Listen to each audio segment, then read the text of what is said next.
उषा का सगा बेटा सुनील और बहू कीर्ति उन्हें उनके सौतेले बेटे के साथ छोड़कर जा रहे होते हैं। बेटा, तेरी जब कमाई बढ़ जाएगी कम से कम तब तो मुझे तू लेने आ जाना। हाँ हाँ माँ, क्यों नहीं। चलो भी, अब कितना लेट कर दिया है, टैक्सी इंतजार कर रही है बाहर। हाँ हाँ चलो।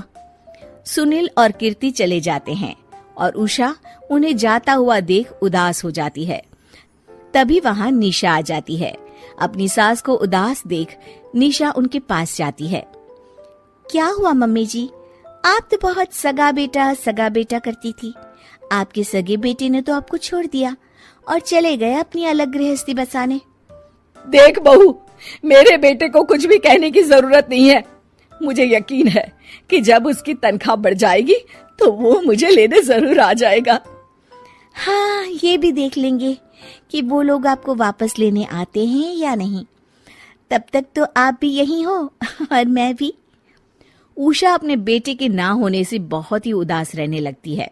उन्होंने खाना खाना भी छोड़ दिया। सुनिए जी, मम्मी जी ने आज भी कुछ नहीं खाया।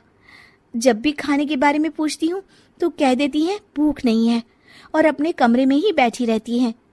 ये सुनकर ऋषभ अपनी माँ के पास खाना लेकर जाता है।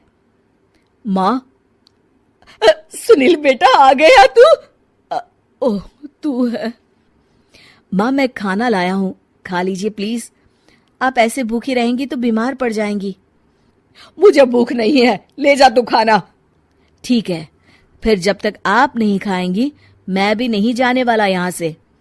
अरे तू क्यों जिद करता है? कहा ना मुझे भूख नहीं है।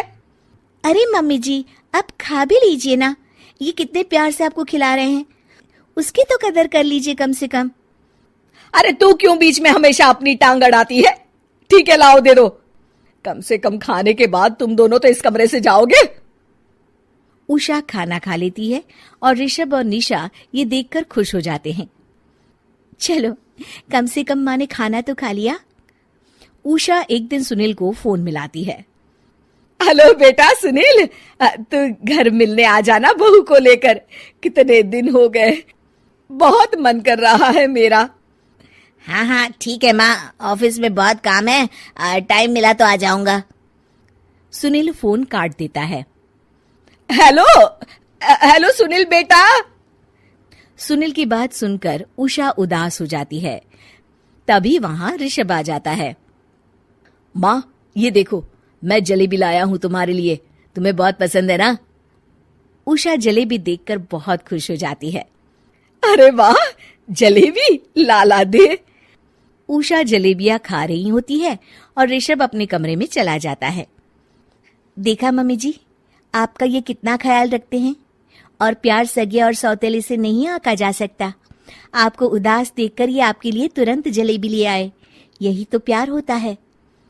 ये कहकर निशा वहां से चली जाती है और उषा सोचने लगती है, शायद तू ठीक कह रही है बहू। उषा देखती है कि ऋषभ उसका बहुत ख्याल रखता है और उसे उसकी गलती का एहसास होने लगता है।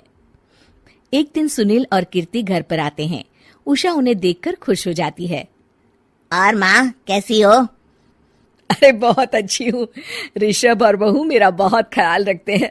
वैसे मुझे नहीं लगा था कि तू आएगा बहू के साथ। क्यों, ऐसा क्यों लगा आपको माँ? बेटा, फोन पर तूने कहा था कि तुझे बहुत काम है।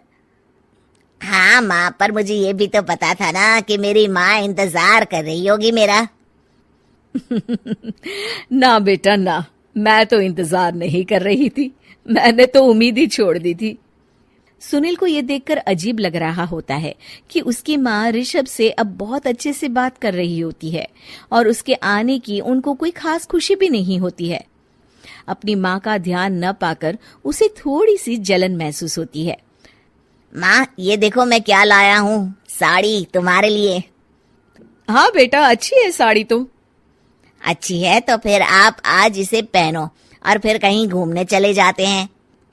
बेटा, ऋषभ ने भी मुझे साड़ी दी थी, आज तो मैं वही पहनूंगी। तेरी दी हुई साड़ी फिर कभी पहन लूंगी।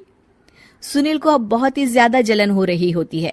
उसे समझ नहीं आता कि अपनी माँ का ध्यान फिर से कैसे वो अपनी तरफ खींचे। रात हो जाती है और उनके जाने का वक्त आ जाता है। माँ, चलो अपना सामान बांधो और हमारे साथ चलो। कीर्ति ये सुनकर चौंक जाती है। ये क्या कह रहे हैं आप? हम सासू माँ को लेने थोड़ी ना आए थे। अरे तुम चुप हो जाओ। माँ चलो जाओ, अपना सामान बांध लो। आप मेरे साथ आ रही हो, मैंने कह दिया तो कह दिया। अरे पर बेटा, तेरी तो तनख्वाह कम है, मैं तुझ पर बोझ नहीं बनना चाहती। अरे मुझ पर बोझ नहीं हो माँ, बस आप चलो ना, मैं लेकर ही जाऊंगा आपको। नहीं बेटा, अब मैं नहीं आना चाहती। मैं तो अब ऋषभ और बहू के साथ ही रहूंगी। ये सुनकर ऋषभ चौंक जाता है। ये क्या कह रही हो माँ? हाँ बेटा, मैं कहीं नहीं जाने वाली अब। माँ, अब सच में नहीं जा रही? नहीं बेटा, मैं तो तेरे पास ही रहूंगी अब, और जो प्यार मैं तुझे नहीं दे पाई वो सब दूंगी बेटा। ऋषभ और उसकी माँ गले मिलते हैं और निशा खुश हो जाती है।